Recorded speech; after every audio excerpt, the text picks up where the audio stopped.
Nicolas Cage is probably one of our generation's definitive actors.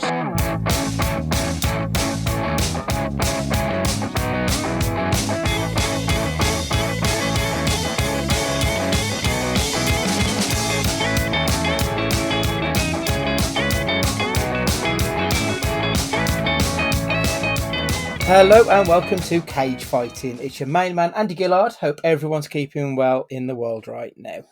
Hi everybody, Matt Guy here. Hope everybody is fan-dabby-dozy.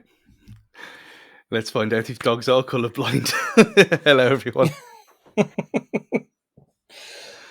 I mean, that weird opening is no weirder than the film we're here to discuss, which is Amos and Andrew, a film from 1993, which even though it's got my name in, I have never heard of it before. I feel like because it's got Andrew in there, I should know about this movie. But it was a complete fucking surprise to me, this film was. Matt, have you ever heard of this film before? No, and I'm stunned it was that late. I thought this film was like late 70s, early 80s. Something. Stu, do you know this one? Is this new on you? Because it feels like a very Stu film, I've got to be honest. After having watched it twice, it very much is a very Stu film.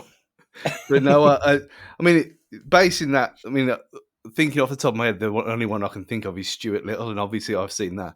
But no, I'd never even heard of Amos and Andrew in my entire life. I mean, there's Amos Lane in Wentzfield. I mean, that's the most Amos I could ever think of.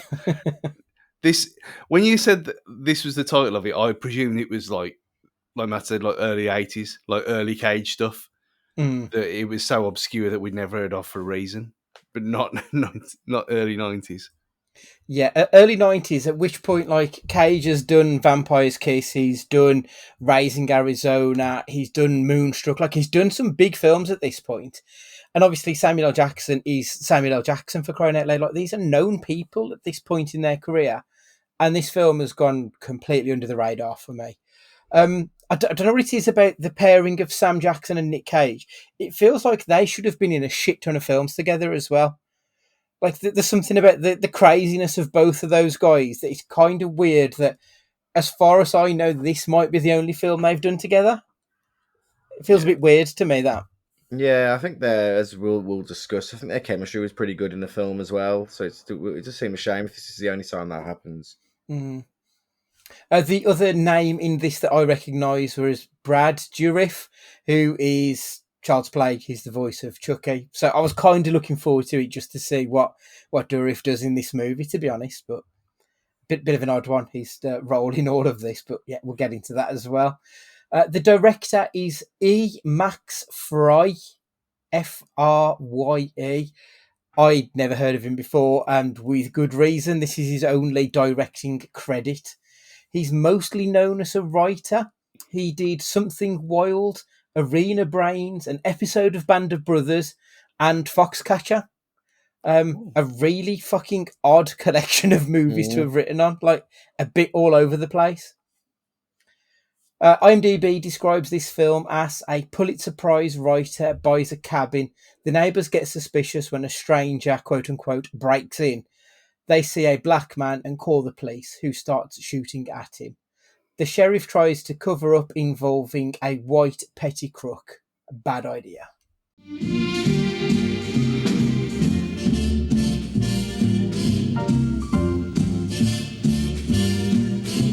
Andrew Sterling has always dreamed of leaving the big city and escaping to a secluded island. No stress, no hassles, no problems. That is, until he met another man trying to escape. I know you're in here. Andrew meets Amos. I have a shotgun. You have a frying pan. And in one wild night... $1 million! And a helicopter! Put your weapon down. Let your hostage go. Two guys from two different worlds. Maybe you've heard of the Pulitzer Prize. You won that? I did. How much you win? In one fell swoop, became partners in crime. We're gangsters. Freeze! We're outlaws. Sounded like they were getting pretty chummy to me. Two people who came to an island for one reason. Get in! To escape. Sit! Not you. Nicolas Cage Contributing to the delinquency of a minor. What do you have to say about that? She looked 18. Samuel L. Jackson, Amos and Andrew. A comedy about two mismatched men trying to escape from each other. Andrew Sterling is a wealthy urban black author. He buys a new house on a Massachusetts island. While setting up his stereo system, his neighbours, the Gilmans, spy him through his window. They did not realise the former residents had sold the house. The Gilmans call the police. The commissioner and his men arrive, meeting Gilman there. They explain to the police, when you see a black man on this island with a stereo in his hands, you know exactly what he's doing. They also assume that there are hostages being held at gunpoint. They've not seen the kids who were the previous family's children or any guns, but they just assume that he's a black man. There must be some shit going down in this quaint little well-to-do suburban island in the middle of nowhere. The police, including one of the guys who is rocking blackface at this point, set off Sterling's car alarm. When Sterling comes out to turn it off, the police open fire on him, shooting dozens of shots aimlessly in Sterling's direction. At the same time as this is going down, the press arrive, having heard the commotion over their police radio. They firstly interview the Gilmans to show themselves to be fame-hungry whores. They then interview the police chief whilst the police are waiting to get a line into the house. When the line has been set up, the chief realises his mistake, that the man in the house is its owner and he is not a burglar. To avoid the bad press, the chief decides to call on Amos Odell, and that's Nic Cage, a criminal they currently have held in their cells for contributing to the delinquency of a minor. To which Amos replies, "She looked 18." Nic Cage is playing a diddler in this film. They offer Amos a deal, break into the Sterling's house and hold him hostage, then give up to the police, and they will ensure his safe passage out of the state. The police give Amos a shotgun and a lift into Sterling's house. Amos ties up Sterling. Sterling believes Amos is there to kill him due to his novels that he's published about his views on white America. That's the first act at half an hour. Matt, what did you think of the opening on this one? Well, firstly, when that blackface cop runs into the car, I howled with laughter. I literally could, it's just the way it was shot or something. I don't know. When his face or his body hit that car, I just burst out laughing. It was hilarious. I really didn't know what to expect going in. But I enjoyed the opening. I really did. I thought that they set the scene pretty quickly of what was going on. I already felt a tone of what this film. It felt very close to Airplane in terms of its humour and its gags. It wasn't as visual as Airplane, but it felt very much of a similar way for me, and I liked where it was going. I liked that even at the very start, it was a bit of a socio-political context to it, and I was intrigued to know more. And because we see Nic Cage at the start, but then a good 20 minutes passes until we see him again. I didn't really know how they were going to get him involved back into the story, because Sam L. Jackson's in it and he can carry a film on his own. I almost felt like Cage wasn't needed when he came back in, to be honest. But yeah, I really enjoyed the opening. It was kind of convoluted how they got Cage back into it, but not necessarily in a bad way. It was it was needed to progress the storyline, but it's just a bit weird how they did it, yeah. I think. Mm-hmm. But I quite enjoyed the opening, but I do like Samuel L. Jackson, so it was good to see him get a good chunk of screen time in this. Stu, what did you think? I mean, I was in pain. I was laughing that much. This is right on my street, and as soon as I think it was before the blackface cop and the car alarm, I'd already gone anyway. As soon as you saw that couple, exactly the kind of people that walk down the canal together, and they go on they do marathons together, and the kind of people who in autumn have like cardigans across their shoulders and and read the Independent. You know exactly who these people are, and they're not racist because they've got black friends. They're exactly that kind of Yeah. person. Yeah. And as soon as the words came out of their mouth, I started giggling. I thought, this is going to be superb. And for it to be Sam Jackson and playing someone quite subdued, because you don't do this very often, really. There's a few. I mean, even Jurassic Park, he's not really in, but that much. But he's still a bit of a character in that. This is quite well as we go to what he says to him towards the end. The whitest black man ever, and that's what he's playing. Someone who's very middle class. He's probably more middle class than the rest of the people on this island, which it's a bit like the Isle of Dogs by the sound of it. It's not really an island. It's just a bit out there and there's a bit of water around it. Yeah, I think so. But yeah, same as yourself, though. I thought it was a good opening, so I was more than happy to carry on with this one, which, like, we've watched plenty of films which start out a little bit shaky, I think, and I had fears on it when I'd read that it was supposed to be a race relations sort of film. I thought that this could go very badly, especially in a early 90s film. The police chief contacts Amos, telling him to let Sterling go and he will keep his name out of the press. Amos turns on the TV to see that the chief has lied to him. His face is all over the news. So Amos is now refusing to play along and give himself up. The chief sneaks into the house, demanding Amos surrender. He doesn't take any time to express concern for Sterling whatsoever, and even admits to his not wanting Sterling to be living on their island, dropping a hard N on Sterling at one point. Ooh, he did. He did, didn't he? Yeah. Like, it kind of felt like it came out of nowhere from that character. Like, whilst he was a prick, he didn't feel like he was a racist prick with it. So, yeah, I think that the film sort of turned on the use of that word for me. Sterling hit the chief with a frying pan and Amos and Andrew escape, ending up at the Gilmans' house. When the Gilmans return home, Amos takes them hostage also. The police chief wakes up following being hit with a frying pan and talks to Amos, demanding that he releases Andrew. Amos reaffirms that he wants his ransom and confesses to having taken the Gilmans too. Whilst holed up at the Gilmans, the four of them watch the Gilmans' press interview tape where they admit they called the police because they saw a black man.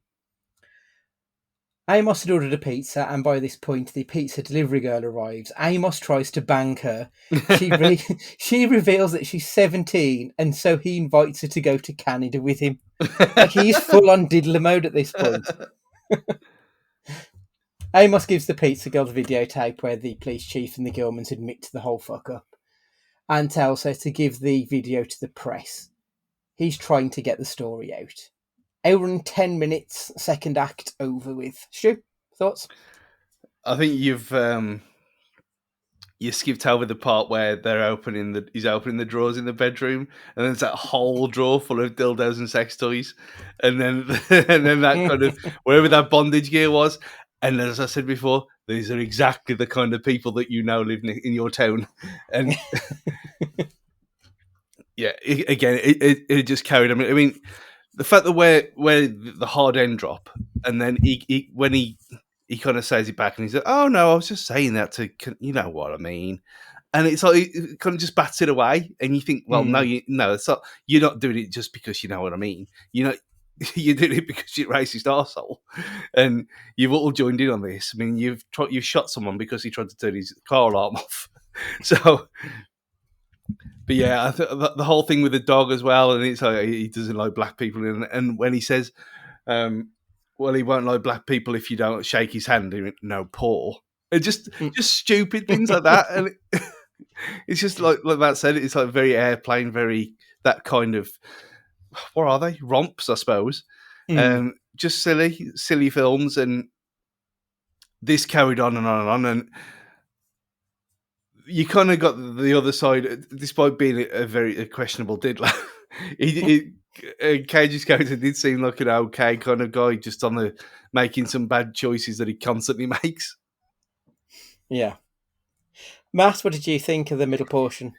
Again, I was enjoying it. You know, it slowed down its interest a little bit, and they got a few moments of like trying to character progression, but you know, they'd go into their like family history, or they'd talk about how they're not too far away, and then I think it's this point, or it might be a little further on actually into the third act, where he talks about how he's the whitest black guy he's ever met. I'm not sure if that was a bit later on. And they go down that route a little bit with it. And the final portion of this act is where it started to lose me a little bit. I was getting a bit bored. Not bored, but I was like, right, you know, it's been good up to this point. Let's hurry this along a little bit. But then hovered over, noticed there was still another like 30 minutes to go, and I was like, yeah, I don't know how they're gonna finish this off now. I was looking for it to be finished off around that point, and it still had a good half an hour to go. Yeah, I'm sort of in agreement with you. I felt like the middle portion was just a little bit over long. It felt like they should be wrapping it up by the time they got to the Gilmans, and they didn't really, like, as you say, at that point, there's still a good 30 minutes left of the film. I felt like some of the comedic bits, like that part where Stu, you'd mentioned about shaking the dog's paw, like that I thought was quite nice, but then there were other parts where they tried to play like quite black comedy, and I don't think they quite hit the nail on the head with it. It almost felt like it wanted to be two different kind of films in parts. But I did like that part where he was trying to get him to be friendly to the dog because the dog's colorblind, sort of thing. Like he doesn't see that you're a black man and that Amos is a white man. Like I quite liked that there was that message behind it, and the way they made out that it was the fact that it was the criminal who didn't really give a shit about the colour of people's skin, where it was the well-to-do arseholes on this island. They were the ones, the quote-unquote liberal elites were the ones who were actually just racist scum. So it was interesting. I just wanted it to move on a little bit more, I think. At Sterling's house, the police finally make their move, not realising that Amos and Andrew are no longer there. There is a scuffle between the police and a crowd of black protesters from the city, which ends with Sterling's house getting set alight. The whole story with the black protesters coming from the city, I found a really weird side story that played absolutely no part to the main film until they arrived at the island. They had a lead guy who was basically a faux Reverend Jesse Jackson. They seemed to mobilise and march from the mainland to this island within an hour, and seemingly for the reason they were protesting was that a black man was being held hostage. It just felt a bit weird and very disjointed to the rest of it. And like the stereotype of the evangelical black man, like I felt a little bit uncomfortable watching. Like it felt like it was a piss take of them rather than something to promote. I don't know. I think this seems very much like it's referencing something that happened in the early 90s that we're just missing out on through context of time. And the fact that you're not even mentioning who the main guy of this was as well. Like, who was it? I never clocked. It was Gus Fring. Oh shit! I never even clocked that. Giancarlo Esposito was okay. I never even clocked it. Yet again, mentioning "Do the Right Thing." Yeah. Well, the other week, as you hear this, but yeah, he even talks in that Gus Fring way to start with when he's concentrating. And then when he gets distracted by looking at the telly, you think, oh yeah, it's about the same character again. But yeah, I, that must be what it is, because I was the same as you. I didn't see why this contributed in any way to anything that was going on. It must be a commentary on some kind of black liberation movement of some kind. Well, look at how much Samuel Jackson looked like Malcolm X. Do you know what I mean? They're tapping into that, and that was my crazy. So I'm gonna have to quickly think of another one on the fly. But like if you Google a picture of Malcolm X now, and then look at his character, like it's a spitting image of it, of the two. I think like they were playing into that to the point where I was trying to think of who Cage would have been around that time. But Odell is like that's like a cowboy character name of some description. I just couldn't work out who. Like there's a famous Odell, and not like the NFL player. And I couldn't work out who it was, but yeah, I think there was like this whole Malcolm X, the Reverend Jackson kind of thing that was going on just in the background, and they talked like Samuel L. Jackson's character talked about how the FBI was involved and there was a conspiracy to kill him, much like Malcolm X had, and stuff like that as well. So I think that was why that evangelical character was in there, to kind of reinforce that kind of image that they wanted to portray, I think. Okay, makes sense. At this point, the pizza girl gets the videotape to the press, revealing the racism within everything that's happened this evening. The police chief sends a man with bloodhounds to find Amos and Andrew. The bloodhounds track and chase down Andrew. Amos manages to save him. Using the chief's wallet, that Amos has stolen at this point, Andrew redirects the bloodhounds to chase the chief down, just as the press get a hold of the incriminating tapes. Andrew and Amos have bonded. Amos drops Andrew off on the mainland to meet his wife, and they go their separate ways. That's the final act, and it comes in at just over 90 minutes in total. What did you think of the ending, Matt? Yeah, I'm going to be honest. It was hampered by the fact that I wanted it to end now. I just wanted it. Every second that this went on was diminishing from what I'd really enjoyed up to like that hour's point, if I'm honest. So yeah, the ending was absolutely fine. Like, it was nothing. It was okay. It was a sweet relief more than anything, to be honest, because I didn't want this to be something that ended up being tipping the scales into, okay, now we're talking about a bad film now. Mm-hmm. Yeah, that's fair. Stu, thoughts? Yeah, it was fine. It wasn't as funny as the first hour. So they had to kind of have some kind of resolution to everything that was going on, and there was the nice touch as well with his wife at the end, where you're led to believe that, like, he had the whole thing of, she's white, and he was like, why do you say that? And he's like, well, you're a rich black man, of course you're going to get the white girl and all this kind of, and then it turns out, oh, well, no, she's not at all. And he didn't put him wrong once. He just let him believe what he wanted to believe. And there's obviously something in that. And I thought, oh yeah, okay, fine. He's just with a black woman. It doesn't matter. But there you go.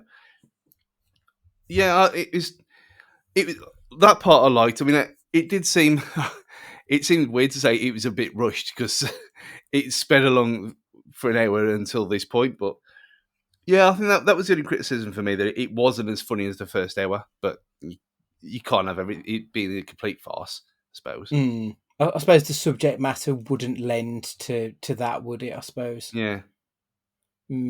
Yeah, I feel like the final act was just a means to an end. It was like they needed to put a cap on it, and they just did.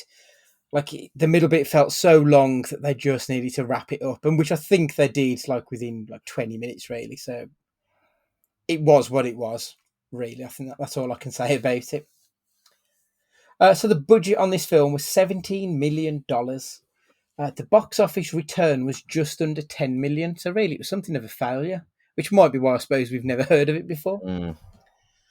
According to the fan ratings on IMDb, the best films of 1993 are Schindler's List, Jurassic Park, Stu's favourite, Groundhog Day, In the Name of the Father, which I've never heard of, and True Romance. Box office wise, Jurassic Park grossed over 350 million. The Fugitive, The Firm, Sleepless in Seattle, Mrs. Doubtfire all came in places 2 to 5. Indecent Proposal, In the Line of Fire, Aladdin, Cliffhanger, A Few Good Men. 2 Tom Cruise films in the top 10 there, Stu. It's a good year for you, I think. Yeah, I was just thinking In the Name of the Father rung a bell. And I thought, it's exactly your kind of thing as well. Daniel Day-Lewis, Pete Postlethwaite. Oh, I do love Pete Postlethwaite. IRA bombing thing. You must have seen it. I don't think I have, but to be fair, the name doesn't ring a bell, even if I have done. Emma Thompson. Sounds interesting, to be fair. I may have to try and source that one out. It's an 8.1, 178,000. Not bad. So it's quite nice to see that in the top 10 films, they're not a single sequel in the bunch, which is unusual because obviously sequels always tend to do better than their predecessors. So, yeah, 1993, not a bad all year. Obviously, the scores on this one are unusual, I think, for what I think we're all going to assume they're going to be. Stu, what do you think the scores are going to be, critics and audience-wise? Oh, this is one of them things. Because of the subject matter at hand, 93. My instinct says critics are going to hate it, audience is going to love it, but the fact that it bombed and didn't make its money back kind of says the opposite. So I'm a bit torn with this one. I'll go where I thought first. 40 critics, 60 audience. Matt, are you in agreement? Higher, lower? What do you think? I think the problem is because it's neither a just innocently friendly buddy cop movie or an out and out, not buddy cop, but buddy movie, or it's not an out and out black comedy. I don't think it appeals to the masses or appeals to the niche either. So I don't think many people would like it. Full stop. So I'd probably say like 40 for both, to be honest. So IMDb, it's got a 5.7, so it's a very middle of the road rating. The audience score on Rotten Tomatoes is 31%, and the critical score is 17%. Ooh. It doesn't look like anyone really likes this film. It just sort of exists. Took a battering. It did a bit. So the critical reviews: Lawrence Cohn from Variety, a one-joke sketch that doesn't work as a feature. Vincent Canby from the New York Times, a handicapped satirical farce whose roots are not in life but in other better movies and sitcoms. And Malcolm Johnson from Hartford Courant. Fry proves a remarkable inept director with little sense of pacing farce or creating absurd characters. So, yeah, I mean, looking at the actual critical reviews on here, they don't have any who've left any comments that have got a positive review. Like, all the positive reviews are literally just they've given them a 2 out of 4, but not said why they think it's okay. So, yeah, it seems to be I think it is now. I think we're watching it now in the benefit of we have hindsight of 20 years ago. Oh God, no! It's 30 years ago. Nearly 30 years ago. So we have the hindsight of going, well, it was accepted back in the day, so we can kind of gloss over. So you know what I mean? Like when you can look back on things and appreciate it at the moment, whereas actually at the time they probably thought that this was either too close to the knuckle or it was. But we can look back on it now and think, oh, it's old, so it's fine. And then we can just enjoy it for its comedicness of it and not actual what was going on socio-politically at the time. So maybe that's an element of why we enjoy it probably now than they did back then. Yeah, I'd sort of agree, but most of these reviews are from like 2008, so maybe not. So, I don't know. Anyway, obviously not everyone hated it. Amazon.com have this film rated at 4.6 out of 5, which is the same score as Face Off. 90% of the reviewers give it a 4 or a 5 star. One 5-star review titled "Hilarious from start to finish, both stars are on top form. Amos and Andrew is a hilariously funny comedy about a small-time criminal and a top journalist, thrown together by bungling police force. This film is laugh after laugh and the characters develop. This is a superb film and must-see for every fan of either Cage or Jackson." That's pretty much the only half-decent review I found of it, to be honest. The rest were all in German, so they were really difficult to make out, even with the translation button. So, the good, the bad and the crazy. Stu, start us off. I mean, the good. I mean, I really enjoyed it. I think just looking at it and what I said earlier, 1992 LA race riots, 4 policemen acquitted of beating Rodney King, racial tension with the police. Maybe this is a reaction to that kind of thing a year later. Maybe this is why that it's too close to the knuckle, like Matt said, that anything that can take the piss out of races, it's obviously it's shit. You can't do that kind of thing, which would be a shock for me for the early 90s. But whatever. But yeah, the good. I really enjoyed this film. I like this kind of airplane, Animal House, this kind of silly nonsense film. Anyway, it's shut your brain off at the door. But this one, it did have a bit of a message behind it, and yeah, it was incredibly stupid. And like one of them things said that these people don't exist. They absolutely do exist. Even 30 years later, they exist, and we all know who they are.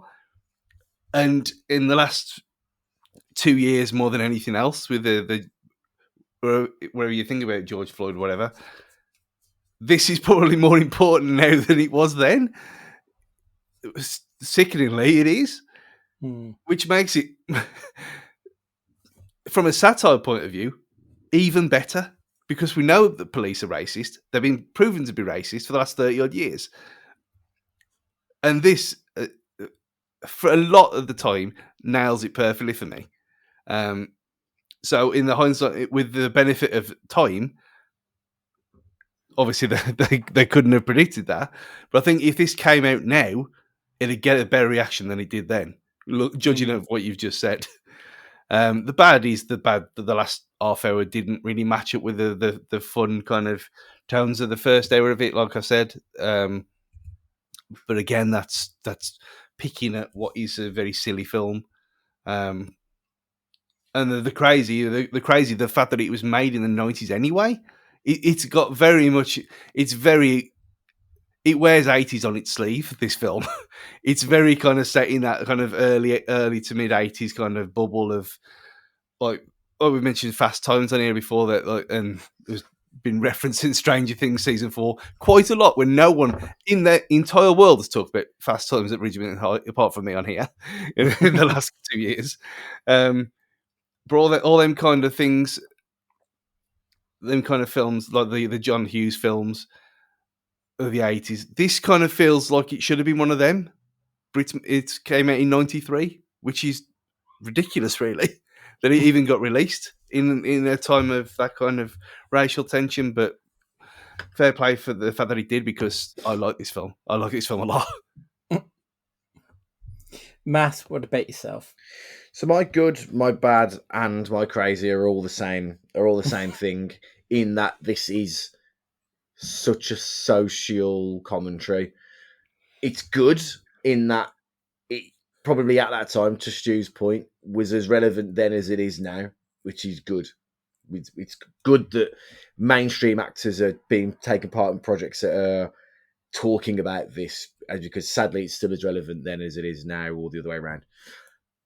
But it's at the detriment sometimes of the comedy of this film, which it's one thing or the other, but it can't be a fully hilarious film because of some of the ways that it tackles this. It can't be a full social commentary, and sometimes trivializes it because in other parts it's really slapstick and takes away from it. And the fact that they have put this together in the first place and have made it work is crazy in a way, because you can come out of it and think, actually, God, yeah, we really do have an issue in the police force of these countries, or could watch it and just have a proper laugh with it as well. It's just a shame that with one hand gives, the other hand takes away with this film, because it's not as funny as it could have been, because it wants to touch on the nerve of a social commentary, but then it also can't explore that fully because it's still got to be funny. So it's a shame, really. It feels like a kind of a missed opportunity for one of two films. I'd like to have seen both. I'd like to have seen I'd like to have seen the full version of each of the things that they're trying to do. Yeah, absolutely. So my good, I've put down that I quite like the fact that they've made this film with a message that sadly still rings true today. As Stu touched on, like the issues within the police force due to racism. I mean, with 30 years on, and that shit, like that stain is still there within the police force.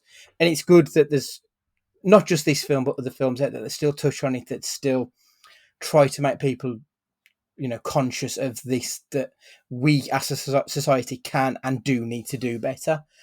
So I quite appreciated the thought behind it. But my bad is that I felt that tonally this film was all over the place. Like, there were some quite thick black comedy elements to it, like the absurdity of the situation, the fact that a black man can't sit in his own home without being accused of a crime.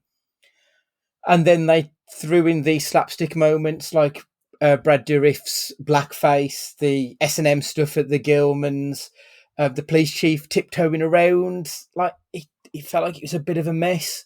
Like I feel like it either needed to be a black comedy or it needed to be slapstick. And by trying to serve both masters, it didn't serve either ultimately for me. And I felt a little bit let down, especially as we moved on into the last 30 minutes of this film, because it really dried up quite quickly for me. That first hour, the first half an hour was amusing, and then you had a bit of a chin scratch in the second half an hour, but then it was just like, okay, I need something now, and never quite got that gut punch that I wanted from it, unfortunately. And the crazy, which I'm just making up on the fly because I realised I forgot to put it in, the fact that Cage and Samuel L. Jackson, they've done 3 films together. Like, 2 of the biggest names in cinema. They've both got hundreds of credits each. And all they've done together is this film. Then in 1995, they did a film called Kiss of Death, which I've also never heard of, and then did nothing together until 2009's Astro Boy. Like, I feel like Hollywood are just missing out on what could be a really good buddy cop movie, just starring those 2. Maybe like when one was up, the other was down in terms of public interest. Must have been. Yeah, quite possibly. But yeah, I feel like there's definitely a trick been missed there. But you got to think though. I mean, after Pulp Fiction and after Con Air, like 97, 98, both of them.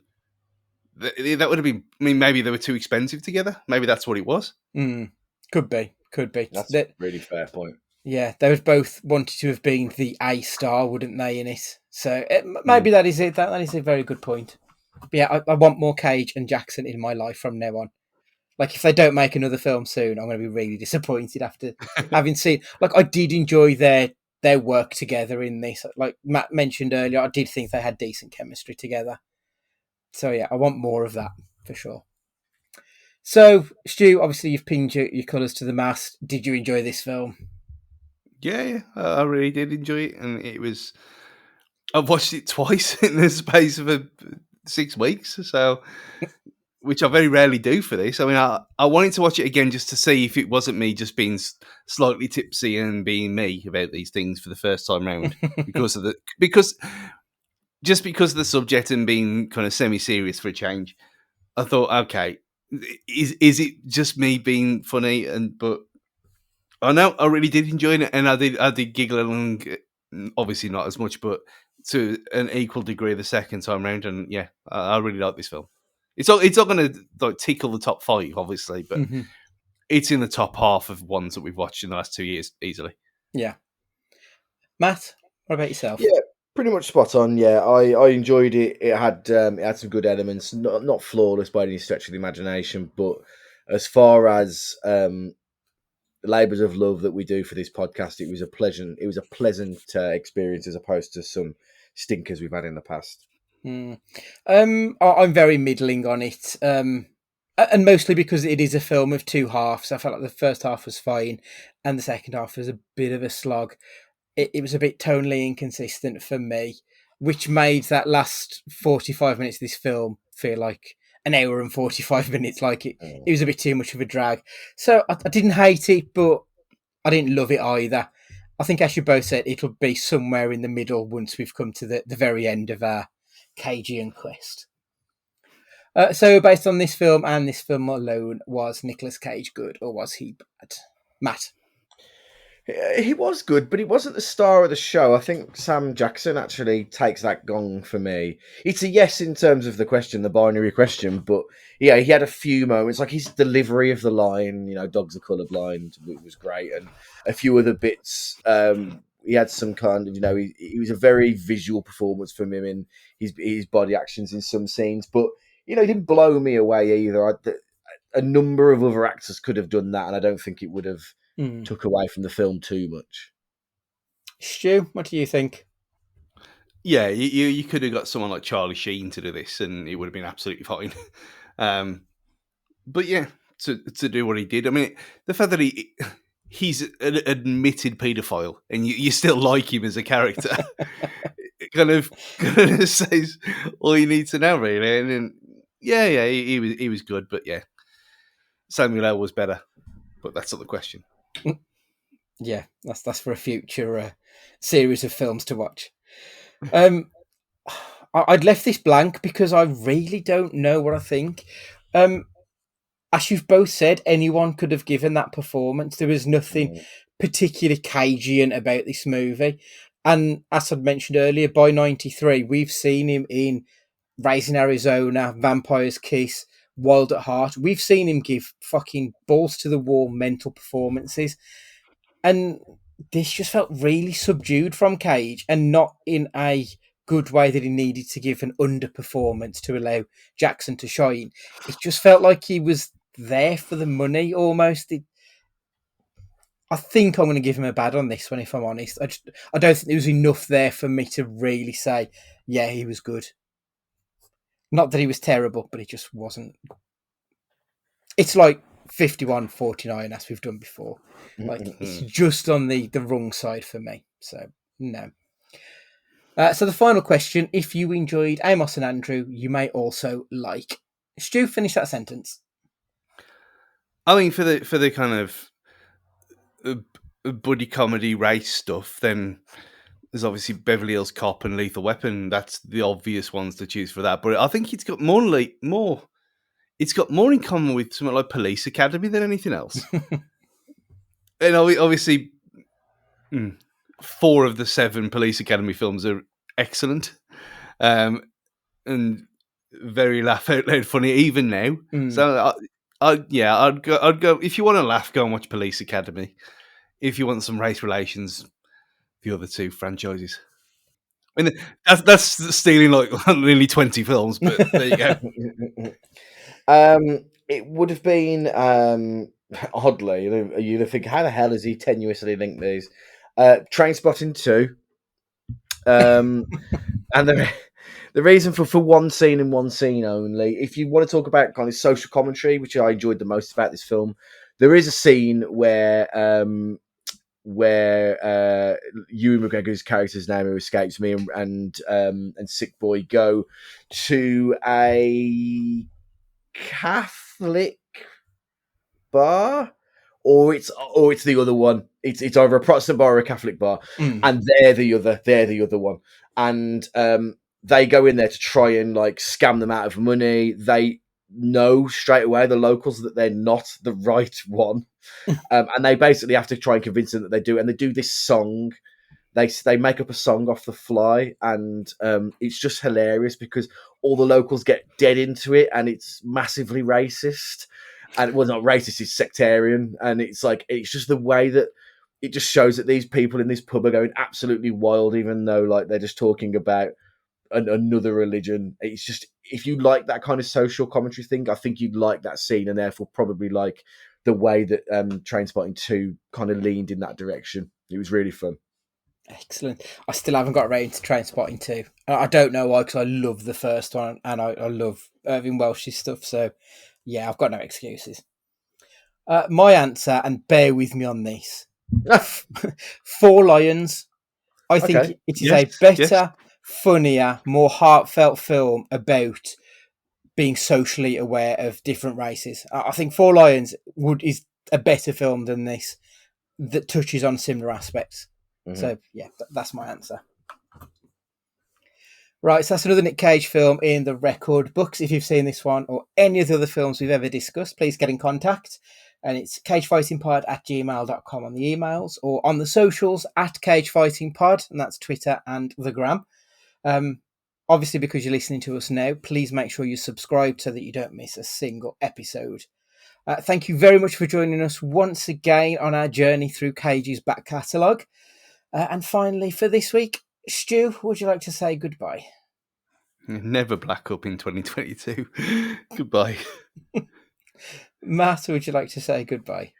Take it easy, everybody. Check in on your pals and have a great week. And it's goodbye from me. And remember, be excellent to each other.